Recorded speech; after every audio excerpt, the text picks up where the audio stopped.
Hello students, today we are going to start the first chapter of class 12th, that is electric charge and field. Firstly, I would like to tell you this chapter belongs to that branch of physics which is called electrostatics. And what is electrostatics? It is the study of the interactions and the electrical effects due to charges at rest. What does interactions mean over here? Interaction simply means the force between the charges. It can be of attractive nature, it can be of repulsive nature. If we look carefully at the definition, we find that charge is the root cause. So we need to understand what is charge. So what is charge? Electric charge is the physical property of matter that causes it to experience a force when placed in an electromagnetic field. If we look carefully at the short note, we find that to understand charge, it is necessary to know and to understand the properties of charge. So let us discuss about the properties. Firstly, I would like to tell charge is a scalar quantity. What does it mean? It simply means that charges can be added or subtracted by simple algebraic methods. There is no need of vector algebra for this purpose. Next, charges are of two types, positive and negative, by convention. And the third thing which we know is SI unit of charge is coulomb. Apart from these 3 points, few more points are there which we should know about charge. Among them, charge is the fundamental or the intrinsic property of matter, just like mass. It's a very important point. We can say that this is similarity between charge and mass, because mass is also the fundamental property of matter and charge is also the fundamental property of matter. Next important point which we should always keep in our mind, that is charge is always associated with mass, whereas mass can exist without charge. This point we can understand with a simple example. Suppose a duster is there. It has mass, but it doesn't have charge. And when we say this object has a charge of 5 coulomb, for example, so over there charge is also there, and as it lies on the object has mass also. So that is why we say that charge is always associated with mass, whereas mass can exist without charge. One more important point I would like to discuss with you people, that is the fundamental law of electrostatics. All of you know about this law, and it is a very simple one. What is that law? Like charges repel each other, whereas unlike charges attract each other. From this law, it becomes clear that if we bring two positive charges close to each other or two negative charges close to each other, there will be a force of repulsion between them. And if two unlike charges, one positive and one negative, are brought closer, then there will be force of attraction. Moving further to the next point, we see that charge can be conserved. That is, charge is conserved in an isolated system. Here, isolated system is to be always kept in mind.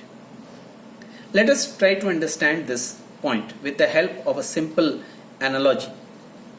Suppose we have two objects A and B. Both are neutral. And suppose A has 11 protons and 11 electrons, and B has 15 protons and 15 electrons. After charging, A becomes positively charged as it loses one electron to B, and B becomes negatively charged as it gains one electron from A. So individually, if we see, we find that A is positively charged and B is negatively charged. Now let us see what is the proton number and electron number. A has 11 proton, but now it has 10 electrons, whereas B has 15 protons, whereas 16 electrons. Though individually we find that A and B, they have possess some charge has developed on them. But if we look at the system as a whole, we see that before charging, the system was having 26 protons and 26 electrons. And after charging also, it has 26 protons and 26 electrons. So, for a system, we find that there is no change. So that is why we say that charge is always conserved in an isolated system. Let us move to the next point. The next point says that, or you can say that the next property of charge is invariant, whereas mass is variant with speed. What does this mean? Earlier in class 11, you people must have studied this formula.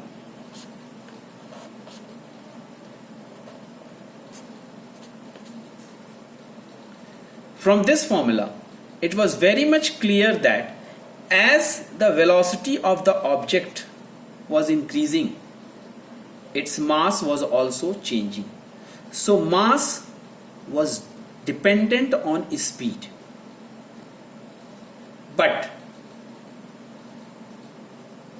for charge, this doesn't apply. So that is why we say that charge is invariant with respect to speed. The next point is a very important one. In this, we talk about quantization of electric charge. It simply means that the total charge Q of a body is always integral multiple of the basic charge E.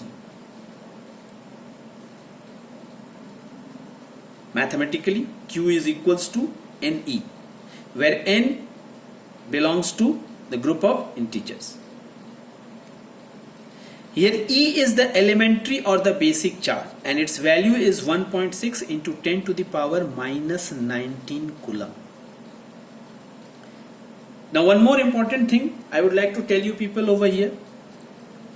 What is elementary or basic charge? It is the smallest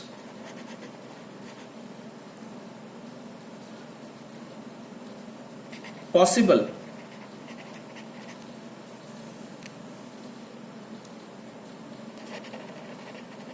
charge existing in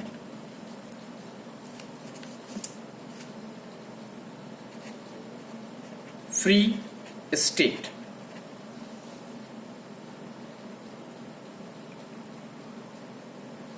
So before moving further and discussing our next topic about methods of friction, 3 important points are there which you people should note down in your copy under the heading note. So the first point is quantization of charge was discovered by Faraday and established by Millikan's oil drop experiment. Why I am telling you about this point? Because nowadays MCQ questions are also there asked in the board exam. So this point you should remember. Now, what is the importance of quantization of electric charge?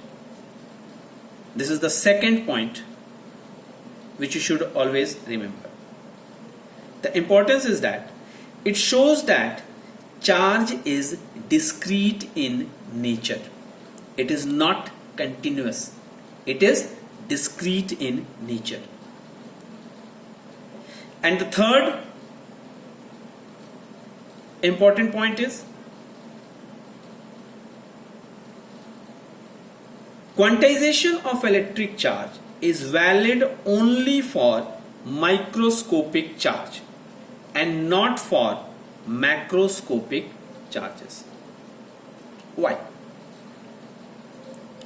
Because if you look at the formula Q is equals to NE, over here we know the value of E, that is 1.6 into 10 to the power minus 19 coulomb.